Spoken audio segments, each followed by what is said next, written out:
Welcome to Bitstorm, the comedy game design podcast by two guys who know nothing about comedy nor game design. I'm Trevor Scott, and with me as always is Ben Slinger. G'day. Howdy. Hi. How you been? Good. It's podcast night. It's always fun on podcast night. So, are we going to do anything special this week? I don't know. I mean, it is episode 69. Nice. Noice. Should we just, every game has to be sex related? Just to really make things awkward and really push those boundaries? Or has to contain a sex scene of some form or another? Yeah, and that sex scene can just be on in the background somewhere. Now, if we don't mention it, it's in the background. Yeah, because we'll forget about it by about game 2. Yeah, it just throws it into the background. Well, we'll see how we go. Oh, and it's episode number 101 because we forgot to celebrate our collective 100 last week. That's so right. Congratulations. That's right. Between Bitstorm and our previous podcast, Two Sorry Dads, we have done 100 episodes without missing a week. Also, congratulations, Trevor. Well, congratulations, Benjamin. Well done, us. Yay! Now that our circular masturbatory session is over, let's play some Click Pitch. So, Click Pitch is a game where we each have a random word generator in front of us, and on the count of 3, 2, 1, click, we each click refresh and get a new word, and we will put those words together and come up with a game design. That's what it's all about. So let's do it. 3, 2, 1, click. 2, 1, click. Do you want to go first? No, I'll let you go first. Mine's just on theme.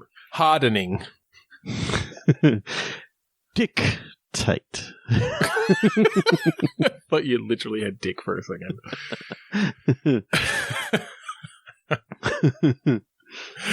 Okay, dictate. Hardening. Now I can't actually get my mind off of penises to come up with an actual game. Okay, so I've gone to a otherworldly sort of idea. Okay. We're on another planet. Yep. In which everyone is ruled rather harshly under a rather hard dictator. Okay. So you've used both words right there. Yes. So the idea being that, you know, it's maybe a communist sort of society and could be a rather serious game in which, you know, you're dealing with the struggles, but you're not having to say that it's any country on Earth. Right.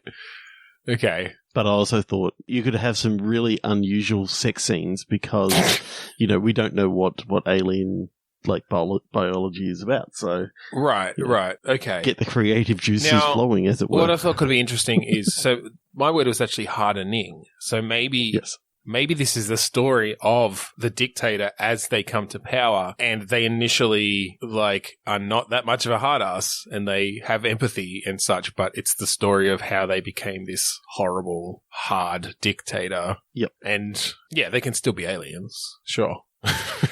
Why not? Yeah, so I don't know, how would that begin? It could be a very, you know, the son or daughter of the current leader or maybe of just someone high up in the government who then involves their child somehow in a military coup and takes over. Yep. And then, you're sort of living life through this child's eyes and seeing, I guess, the atrocities that your father, you know, commits, and eventually you take power and you try to rule a bit better, but I don't know, you get put in situations where I kind of like the idea that you actually play the child of a butler in the dictator's mansion. Okay. So you're a friend of the future dictator at the start. So you're sort of watching this happen to someone else. You're watching and you know, at first you're sort of playing in the mansion with this young child. You become friends with him. Yeah. And, you know, he then, you know, gives you a position in the government when he takes over. And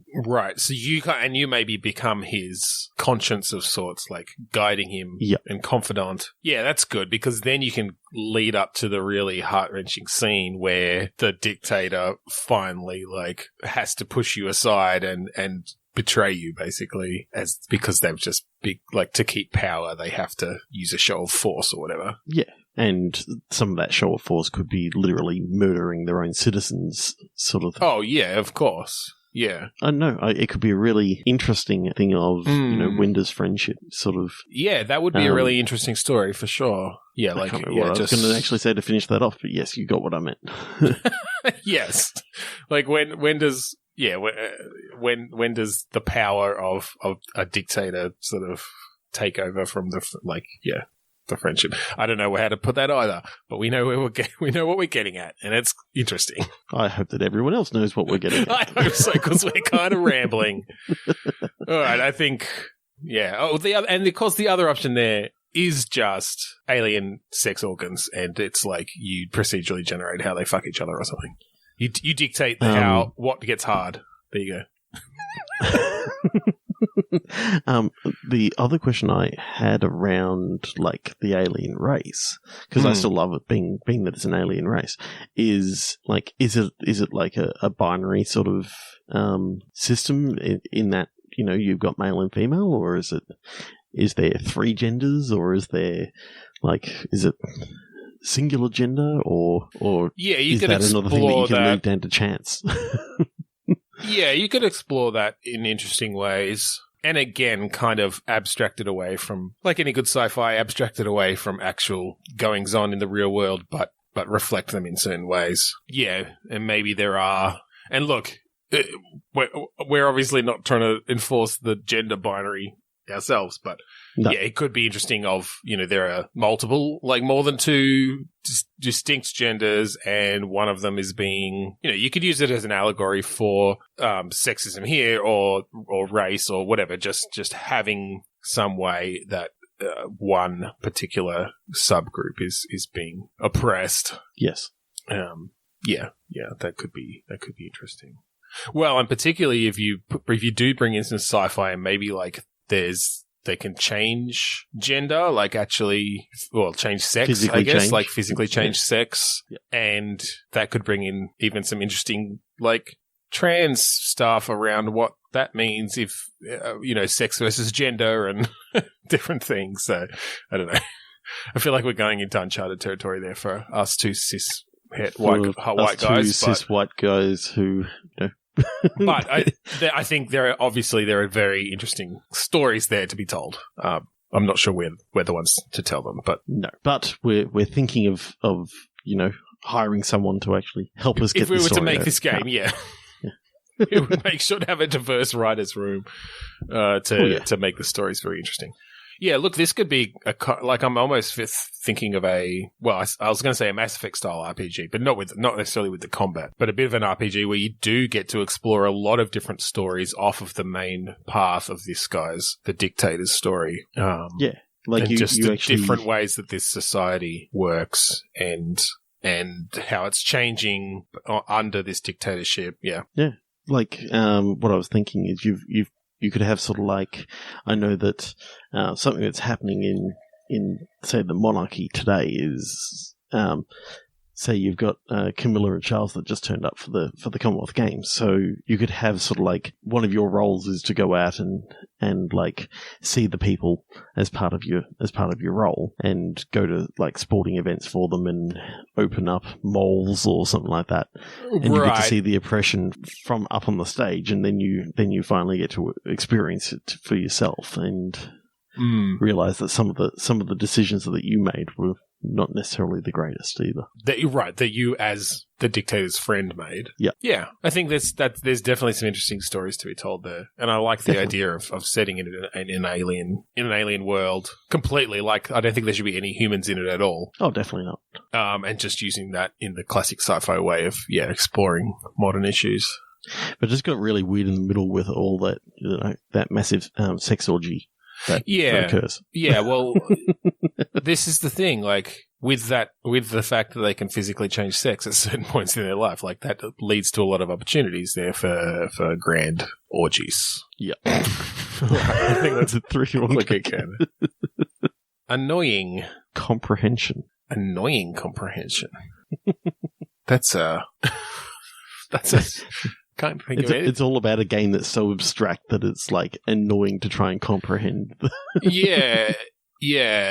So it's like The Witness, except it's not set even close to the real world. Like all the puzzles in the Witness are abstract, but you learn it as you go. But this is just like it's not even set on just an island. It's just set in like shapes and colors. And as you turn around, like things change. I don't know. And all the puzzles are sex based. Oh yeah, they all involve getting genitals into or around other genitals. All right, I think I was clicking on that one. Yeah, that was. We at least came up with something. Yeah. Oh, genital puzzle games, are going to be a big hit amongst teenagers, I guess. I don't know. 3, 2, 1, click. Yeah. Moderation. Lighting. Okay, so I can kind of think of some interesting mechanics around sort of how bright a light is, having to do something with shining lights of different intensities, maybe mixing lights, like colors and things. Yeah, I was actually just thinking that it's a game in which you're working as part of like a theatre production and having to light the scene. Yeah, that's interesting. That's actually interesting. I guess where do the challenges come from? Like, I do like the idea of it's improvised theatre. Right. So you don't. Well, yeah. Okay. I think there could be different challenges. Some are around just hitting your cues right on something that is scripted. Is this VR? I feel like it could be interesting in VR, where you literally have to move from light to light and physically grab them and point them. Okay, so it's room scale only. Yep. Well, or you could teleport between lights, but yeah, you're up in the what do you call it? What are those called? The platforms that are lighting above the booth? Stage. No, I'm thinking like you're literally up on the platforms above the stage and having to physically move the spotlights. Like, catwalk. Yeah, I guess the catwalk up there, and you've got your lighting controls up there too. Perhaps. And the little sliders to go for intensity and... Yeah, although again, I kind of like that idea that it's much more physical than that. Look, this probably isn't at all realistic, but if you have to like move over that light and turn it down to half intensity and point it over here, and then before, this particular thing happens on stage, move over to the other light, change the color gel and change the intensity and point it there, and hit all your cues. Based on the script and based on what's supposed to happen, that could be really cool. You could, basically you just get different scenes that are happening on stage. And look, there'd be a fair bit of work that goes into the animation of just these different scenes, but maybe you could even make them interesting enough that maybe there are some random elements to them that change a bit each time, so you're not just watching the exact same animations and hearing the exact same acting every time, but even if you were, like, the challenge of, you could really get those challenges of getting the timing down right and the colors down right and the intensity right. That's pretty cool. Yeah. So what I was actually thinking as well is you could have some puzzle elements of, like, okay, you need a green wash for this one over here, but the gels that you've got is only primary colors. So you've got to think of a blue and a yellow. So you got to But then you've got to do a blue one over here. So okay, what do you compromise on? What's more important? Or just that it adds extra actions that you need to take based on the cues, or maybe it's even that there's a planning stage where ahead of time you've only got a blue and a yellow, so you can't use like green and blue too close together on two different lights because it's going to take too long to change them over. And you're never gonna hit those marks. And that's cool. If it's been on for too long, then the gel gets too hot. Yeah. Like you could actually, have a thing where your hand starts getting red, and you got to be careful not to put your own hand in front of the lights and stuff too, because they're like super hot. I like the idea of also bringing like pyrotechnics into it, so you also control, in certain, because it could be not just like theater, but music shows and stuff. Yep. So yeah, you got to like time the fire blasts or the flash bombs or whatever to the music and hit them at the right time. Cool. Yeah, that could be cool. Make sure nobody's too close to them on stage. can like end up taking out the lead singer, the flash bomb. Make sure that you don't light the sex scene too harshly. Right? Yeah. There you go. Like there's a very R-rated theater show of something raunchy. You can't light it too harshly because you'll see the sock on the guy's penis. And the patch on the other guy covering his ass. Yeah, there you go. Yeah. I like that idea. That'd be fun. That'd be fun. And you can make it look really nice, obviously. Like there's just something fun about dynamic lighting, right? Oh, definitely. Create interesting shadow puppets, shadow shapes. But again, don't get your hand too close. Yeah. No, I meant with the actors, just like by pointing the light at them in certain ways, like creates shadows behind them that are dirty or something. So you got to be very careful during like the pantomime sort of ones for the kids that you don't show something. That's raunchy, it. You don't make lewd shadows behind them.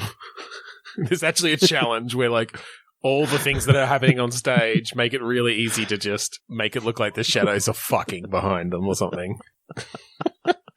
I love that. That's really good. All right. 3, 2, 1, click. Assault. Procedure. Assault procedure. Okay. One thing I've never really seen is like a procedural generation of like a Rainbow Six style game where basically you could be called into, something going down in this house. A procedurally generated house is sort of picked up, and you've got to come up with entry, exit, all that sort of stuff. And basically, you're having to do all different styles of missions, all different type of perpetrators, and that sort of stuff. All right. Basically, you as a police officer, quite often it's always going to be different each time that you do something. So just being able to. All right. So I'm gonna add some stuff here. Cool. I like the idea. Procedurally generated makes me think of roguelikes. So maybe we could add some roguelike elements into it. And just because I find regular sort of police SWAT stuff a little bit boring, I'm going to do the exact same thing I've done before, and I'm going to turn it into wizards. So it's a super serious wizard SWAT team having to make an assault on a building. Okay. But instead of guns and handcuffs and like breaching tools, you've got a fucking wand or a staff or a familiar who runs in and like scopes things out. Okay. So I've got exactly what you're wanting to do. All right.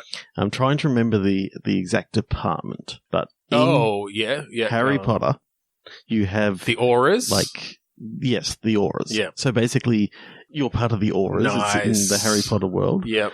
And in the aura tactical team. Yeah. So you've got basically people using magic on muggles. You've got different devices being sort of enchanted and you got the whole idea. You got someone like holding hostages in what is it? What's the bank? Gringotts. Yes, Gringotts. Yeah, so you got to like assault, like get into Gringotts and try not to get anyone killed because they've got Avada Kedavra charged on their wands, ready to go off in a second. But no, that'd be cool. You could have all sorts of magical traps and stuff, creatures and things that they use. Yeah, that could be a fun. You could have some cool wizarding duels that you gotta go on, but the idea that sometimes go a little bit further into it. Sometimes you gotta go with the unforgivable curses. Some of the unforgivable curses, to make it happen. Totally. Your team says you got to fight fire with fire. If they're going to use one of the unforgivable curses on you, you've got to use one of the unforgivable curses on them first. That's right. Cruciatus, a motherfucker. Is that what it is? Yeah, so a roguelike, where you're working in the auras department, that could be really cool.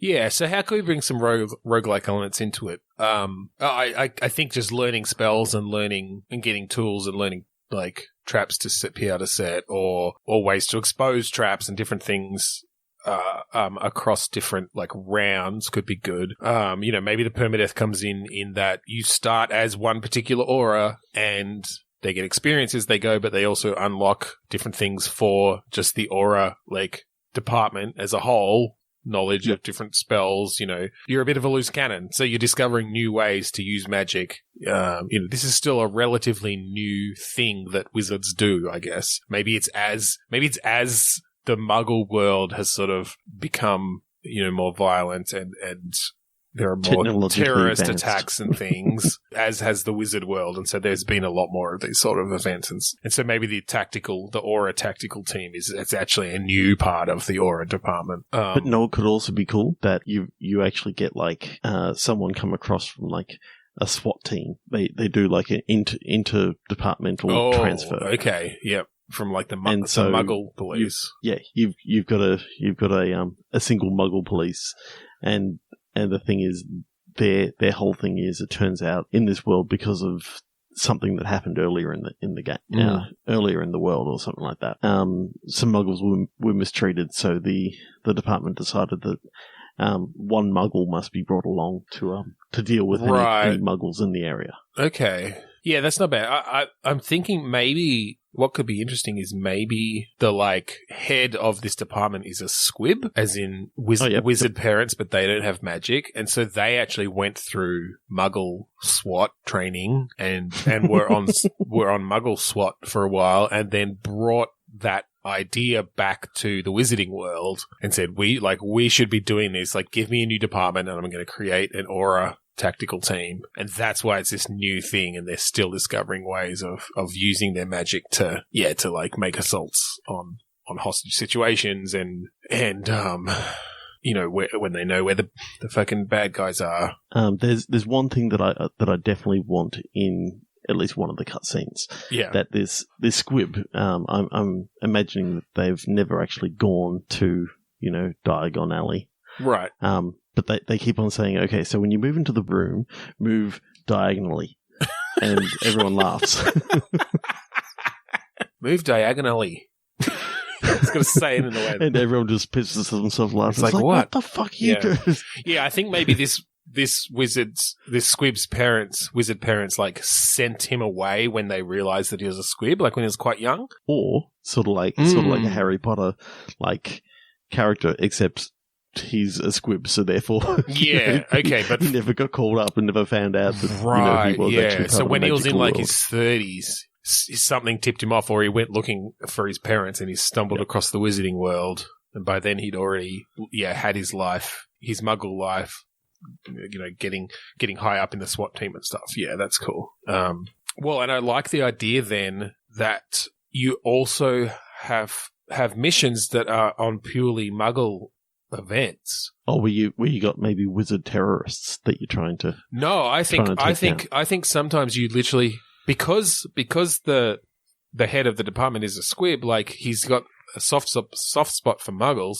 So literally, you have to do missions where you're protecting Muggles from Muggles, and you have to do it so like without them seeing that you're a wizard. So like it adds this extra challenge of stealthily using your magic to like take down a literal bank robber, like a Muggle bank robber, or terrorist or something.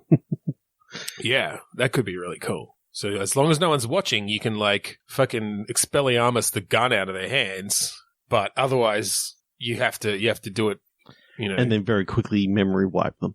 Yeah, totally. What's that? Obliviate. Yeah, totally.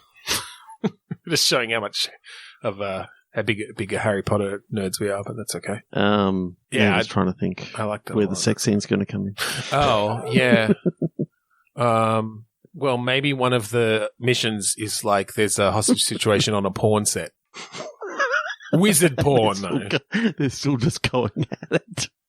Well, you bust in the window. Like, well, maybe it's not a hostage situation. Maybe it's illegal wizard porn. Maybe it's porn between like a wizard and a Muggle, and there's still a lot of conservative ideas in the wizarding world, and so that's actually illegal. Like, it's not illegal for wizards and Muggles. Yeah, that's it. Enchanted dildos aren't cool.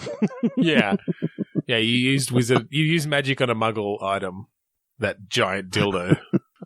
It gets bigger when it gets wet. Oh, God. 69, episode 69. Nice. Let's click again. Nice. Jesus. Gentlemen. Attach.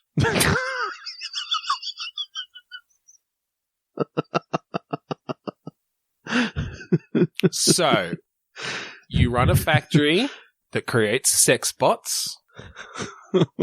God, yep. Or maybe you just work in a factory that creates sex bots, and literally your first job is Testing them. testing. Well, not testing them, but like I'm just picturing this conveyor belt with these like gentleman sex bots going past, and you've just got all these mechanical penises that are in front of you, and you're having to make sure that they're functional before like just attaching them. This is VR, of course. Attaching them to the crotch. And there's all different types, and so maybe you have to fulfill orders. Like some of them have different attachments and things. Oh, you got to actually look at like the little sign on the side that actually says the size that you need to attach to this. Yeah, different sizes, different like textures, or just like the more expensive ones can change from ribbed to smooth to dragon cock or whatever. People are into. Your bargain basement one is literally, the one size. It's just an inanimate carbon rod. Damn you, inanimate carbon rod. Yeah, and so like that's one level. Yep. Where can we go from there? I'm not sure. That should maybe be the only level. It's just an experience, Yeah, it's just one of those short VR experiences. It's free, of course. Yeah. Fade up from black, conveyor belt of cockless robots, and a bunch of cocks. And you got orders. Yeah, that's it. Just pops up in front of you. The deluxe size, medium and a half with the laser attachment. The heating. Heat-seeking. The heat-seeking. The hole-seeking. All right, 3, 2, 1, click. Yep. God. Correspondence. Parallel. Okay, my first thought for parallel correspondence, and I'm not entirely sure how this can be made into a game, but you could maybe abstract it away a bit, is in a world where we don't have instant communication of the internet and we have to like write letters that take some time to deliver, I'm imagining a situation where two people are writing letters to each other, but what keeps happening is one person writes a letter and delivers it while the other letter is in transit to them, and so they keep getting their messages mixed up because before like a response comes or before sort of something is cleared up, they've already replied and sent a letter. And so the parallel comes from they're traveling in parallel, right? You get this situation where a letter one person has written arrives to the other person after they've just written the letter that was responding to the letter before it. And so there's this weird information delay. And so, look, it doesn't have to be about letters between people. Maybe it's some other sort of transmission where there's that sort of kind of delay, and you could maybe get some gameplay out of how that would cause sort of issues with what information people have. Yeah. I mean, I've just recently played through Killing Time at Lightspeed by previous guest on the show, John Kane. Yes. Gritfish. I tested the iOS port for him. Nice. Did some testing on that. Yeah. So and that comes out on April 12th. Oh, so nice. check that out. I'll be buying... Oh, wait, iOS? Is it on Android? I don't know. I'll have to find out.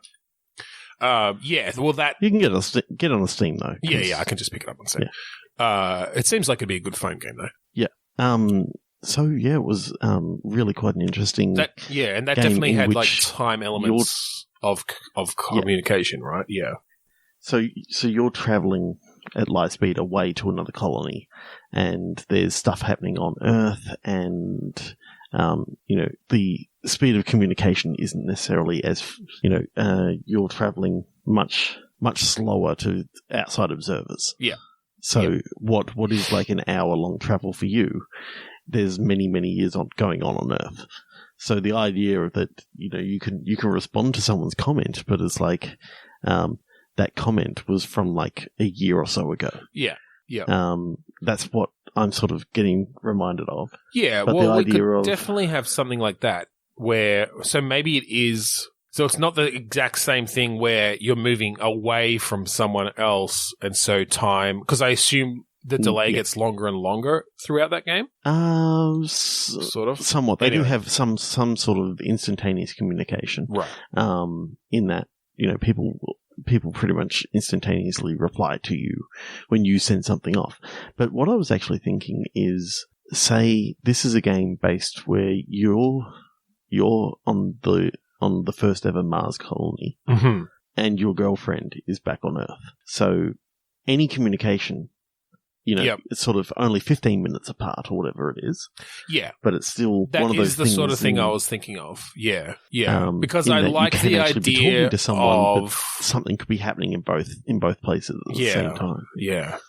Look, it could be interesting doing that in real time. There'd be some challenges there, but I like that idea that, look, you can send something off and then you can either just wait for a response to that. But that's difficult, right? And so if you send something else 2 minutes later, then you need to sort of remember that the first thing that you're going to get back is probably in response to that first thing, even though you've sent other things in the meantime.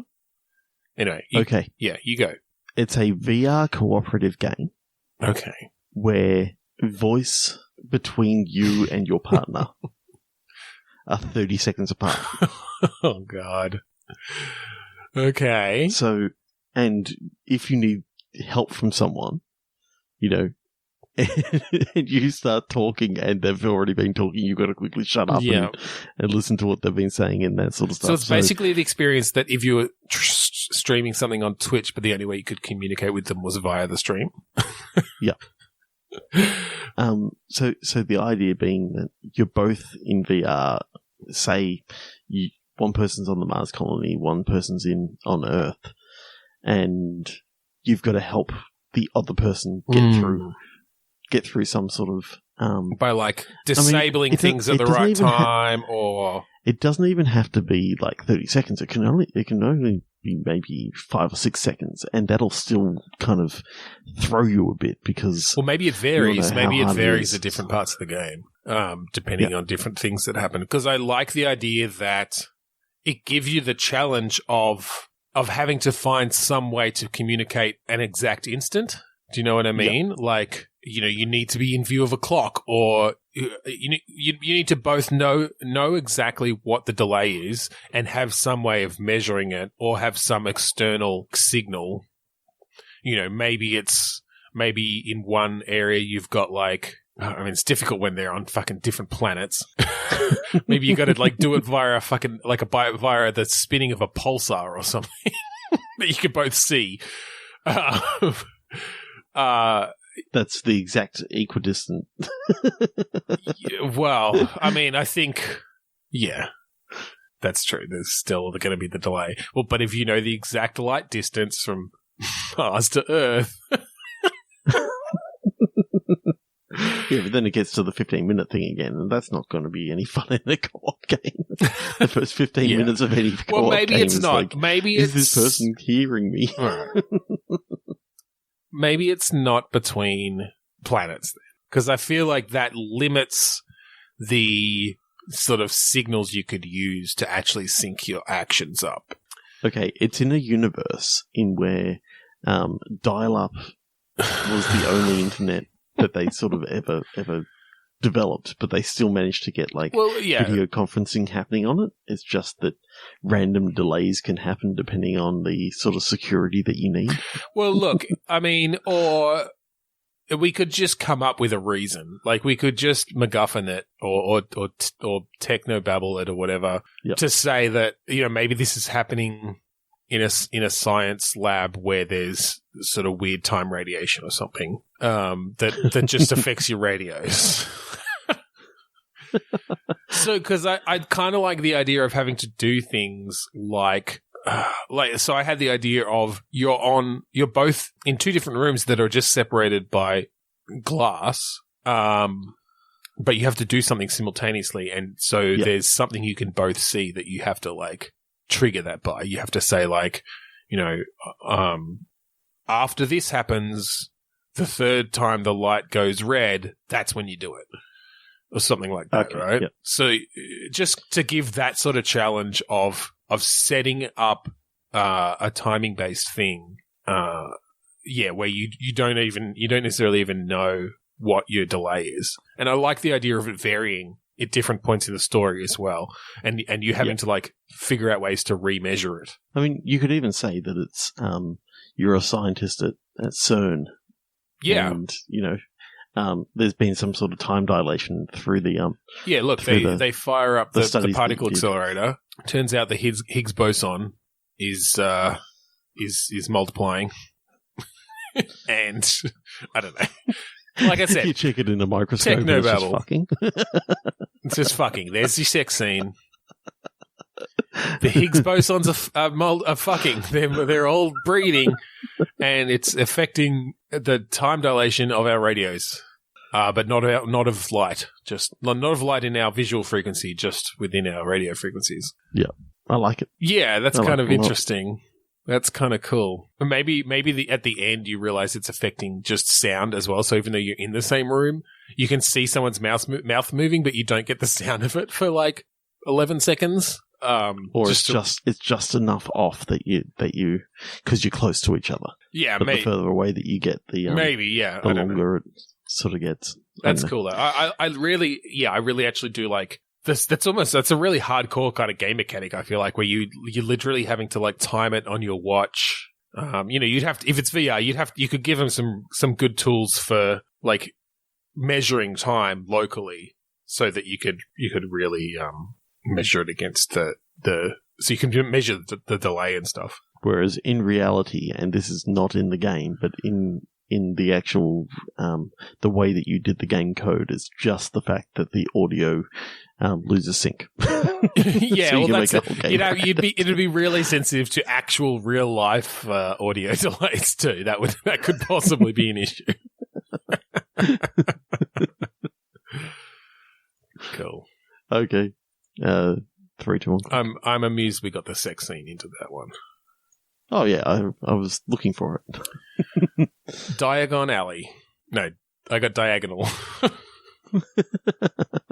Phrase.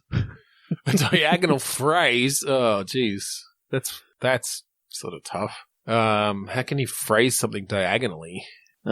Phrase. Is there any other sort of like way we can use phrase that's not about specifically text and stuff? Well, it can just be even a MacGuffin, as you sort of said in the previous game. But you get handed something sort of like from... Have you ever seen the movie Zodiac? Yeah. Where there's like some sort of code that comes in. Mm-hmm. And you find that, the phrase is something about thinking along the diagonal or something like that. Okay. And that leads into some sort of murder mystery, but you play a reporter. Okay. All right. So not quite a police procedural. So yeah. Chasing down leads. I'm impressed with the way you've managed to turn that into a game. Well done. Okay. So playing a reporter, chasing leads. But you live in another universe, because I'm loving this whole idea about another universes today. Okay. Where instead of the daily crossword, it's the daily word search. All right. And there are words hidden in there diagonally that are clues. So it's something that was just brought in. The idea of... Sorry, I'm just super amused that, like... I'm bringing up... No. I know that newspapers don't actually have daily word searches, but that instead of... I don't know, that there's one newspaper that does have a daily word search. It's an entirely alternate universe. They all have daily word searches. Like, that's the only difference between that universe and ours. Yeah. It's the word search universe. And all the gentlemen in this world wear bonnets, and all the ladies wear, like, the sort of... Like bowler hats. Stetson hats. Yeah. Yeah, bowler hats or whatever. Okay. Yep. Just that's the one other difference. It's the word search, gender, swapped hats world. So the idea that there's maybe a mystery that everyone has always thought that all the word searches were always up and down only. Right. It turns out there was always some sort of clue to some major case in every single one of the word searches ever. Yeah. For this one paper. So your first suspect is the word search creator, the guy who creates the word search. Yep. You go to talk to him first. But then that leads into... Are you a reporter for this paper? Yep. Okay. So I like... If you remember seeing any, like, NCIS or Law and Order, the first person and first suspect that you go to is never the one, but they lead you to the guy that leads you to the guy that leads you to the guy. Yeah, of course. Well, same thing happens here. Yeah. It turns out that, like, the guy who created the word searches, he's been getting tips. He's literally, he's been getting paid, maybe, or he was getting paid by someone else who was blackmailing him. Yeah. Okay. And what did he do? What did they have? What did they have on him? Just like really gruesome sex scenes, like sex pictures. Right, of course, because we needed to get the sex scene in there. He was having sex with a crossword, and that was What's a crossword. No, they know what crosswords are. They just nobody likes them, and so it's actually against the law to have sex with one. And one of the things that he says is, if my wife finds out about this, she's going to have a crossword with me. Oh, fuck off. And then I'll really be searching for words. I don't know. I came up with that awful pun. Yeah, well done. That was good. It's a different universe, and that's why I came up with It's a universe where Trevor comes up with the puns, not me. Okay, so, all right, so you're chasing down clues, and it all starts with, so every day there's a new diagonal clue in the word search. There's one word in there that is on the diagonal that you have to find, and then that's going to lead you to, like, your next person that you talk to or really, location. Really hard because it's only like joining words, like a or the or I. Well, I don't think it's making a sentence. I just think that it's a significant word every day that leads you to something. Yep.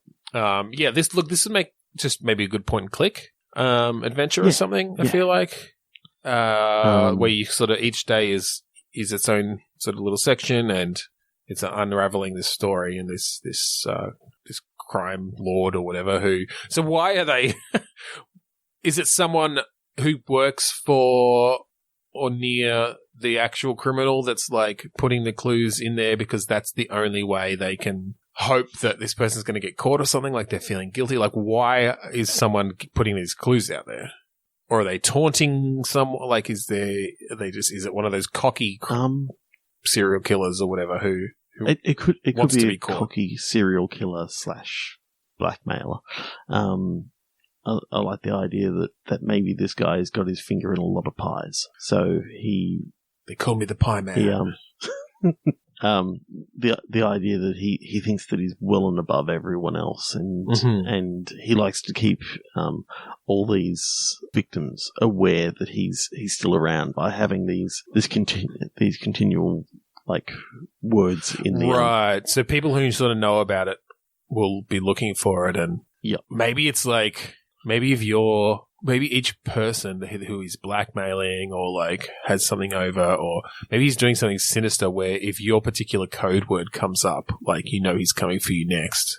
Yeah. And so that's how like you check it early in the day and you're like, oh shit, like it's this code word, it relates to this, or you somehow figure out who has that code word, or maybe at a certain point in the story you get like the book. You get the little black book. You get the little black book of what code words match up with everyone. Yeah.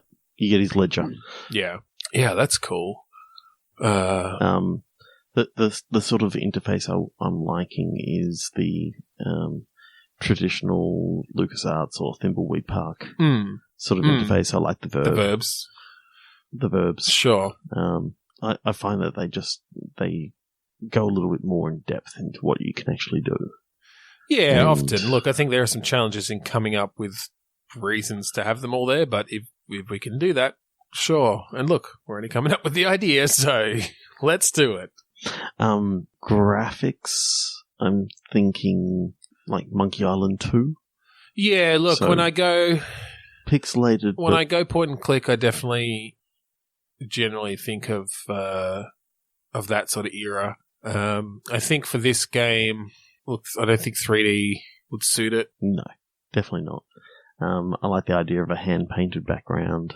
Yeah, maybe again a bit more Broken Sword sort of thing, as in just a bit higher res than Monkey Island 2. Maybe Thimbleweed Park then? Yeah, maybe a cheap. Thimbleweed Park sort of. Well, I guess it's also in the designs of the characters, like larger characters on screen. Yeah. Yeah, I like that. But a little bit more realistic in the way that they're sort of presented. Yeah, I think in a serious game like this, you want somewhat more. Maybe a bit more like some of the Wadget Eye games, like the Blackwell series and stuff. Have you played those? Oh, yep. Yeah. I've seen them. Yeah, that's cool. I'm really looking forward to his new one, Unavowed. I like that a lot. Yeah, that's fun. I reckon we've got time for one more. All right, let's do one more. 3, 2, 1, click. Censorship. Acoustic Censorship. All right. So it's kind of like Dirty Dancing, but instead of dancing, it's music. I mean, I feel like there have been things like that before, but it's a world where music is outlawed, or at least certain types of music maybe censored. Okay. I'm now wondering if it's like an add-on to that lighting game that we did before, where okay, you've actually you've got a swear button, and you got to try and as swears come up in the all right in the sound, you're making sure that you hit that swear button. So it covers the Well, maybe this is a sister game or a sequel or something to that theater one where you're running a radio station in VR. And so you've got to do all sorts of things there, like get the levels right and, make sure you got the right microphones and, give them cues and switch to ads and whatever. But yeah, one of the things you have to do is you're on a 5-second delay. So if they swear, you got to be ready to hit that. You got to quickly, grab your headphones, see where you're actually up to in the transmission, know when it's coming, and hit that button. Crazy. But I love it. And I'm also liking that you've got maybe interludes. Like, I'm seeing you're playing Roz from Frasier. Yeah. Except, like, Frasier has popular music that plays in between his segments. Mm. And so while you're getting the next call on and you hear swearing in the music, you've got to quickly hit the button. Jeez. They don't come pre-censored? I guess you couldn't afford the pre-censored versions or something. Sometimes they slip through. Right. Sometimes they slip it in. That's what she said. Yeah. She did. I heard her. Yeah, I don't know. What else could you get out of like a radio station sim sort of thing? Do you get to like, is it also just running the radio station in different ways, like scheduling guests or like deciding what shows are on, and maybe different shows have different challenges around? Do you get to run the soundboard? I think what it is that you play a producer of a radio show, mm-hmm. Kind of like Ross did. Yeah, and you've got to screen the call. You've got to determine whether you're going to actually allow them onto the air or not. Yep. You could do any censoring that you need to do. You're running the soundboard. You're preparing the ads. You're doing all these different things. You're like sending them information on like traffic and the news and stuff for different segments. Because maybe your drive time morning radio and they're like these wacky guys and you got to do the soundboard for them, but at the right time you got to send them the traffic update and and then later on you're doing the talkback section, and so you're screening the guests, and that's kind of cool. Yeah. The challenge is obviously going to be content for the radio, like particularly if you've got branching like decisions you can make that should really change what's being said. But I guess we won't worry about that. No, this is a game where there are AIs that can literally just come up with. Maybe you could do that. Maybe you can could have an AI come up with fucking radio chatter and to text to speech it. Well, what I'm thinking is, rather than it being like VR or something like that, you could actually just have it as almost a text style thing, in that if you need to censor something, you can literally just select with the mouse but that's no fun. And hit delete. That's no fun. It's got to be. You actually want it's got to be VR about the timing and stuff. It doesn't have to be VR, but that is what I was thinking. Particularly since we were kind of making it a sister game to the theatre one, or the stage one. That just being able to select it. Where's the skill in that? Oh, fine. I guess there's. You're basically. You're running whole radio. This is in the future when we've got some AI that can literally, create radio shows out of nothing. I'm not convinced that people on the actual radio aren't just AIs. I've never got onto a radio program before. No, I mean the hosts as well. Like they're so banal and not funny. I think they probably are robots. Yep. Anyway, the only radio program I've ever seen is like on Frasier. So we know that Frasier's real. Well, yeah, exactly. I mean, yeah, of course. And Roz. Frasier's the realest that there is. He's who we all aspire to be. No, not in the slightest. Yep. All right. I think we'll end it there. Yeah, I think so. Okay. So this has been Bitstorm. If you'd like more Bitstorm, you can find us on Twitter, Facebook, or Instagram, BitstormCast. Look, if you had better ideas for some of the prompts this week, let us know, because I'm not sure we did the best we could. We did pretty well. We did okay. We have a Facebook group, facebook.com/group/Bitstorm. We're also on Podchaser, where you can rate and review us. Podchaser.com/Bitstorm. We're on iTunes, where you can rate, review, and subscribe to us. Got a website, bitstormcast.com. Love to plug our friends at the AGPN, the Australasian Gaming Podcast Network. Just check out #AGPN on Twitter, or search on Facebook for the Australasian Gaming Podcast Network. Finally, we'd like to thank Kuridas for the song Mount Defiance off of the album Containment Failure. Yes, so thank you again for joining us this week on Bitstorm. I'm Ben Slinger. I'm Trevor Scott. Look out, he's got a gun! Expelliarmus!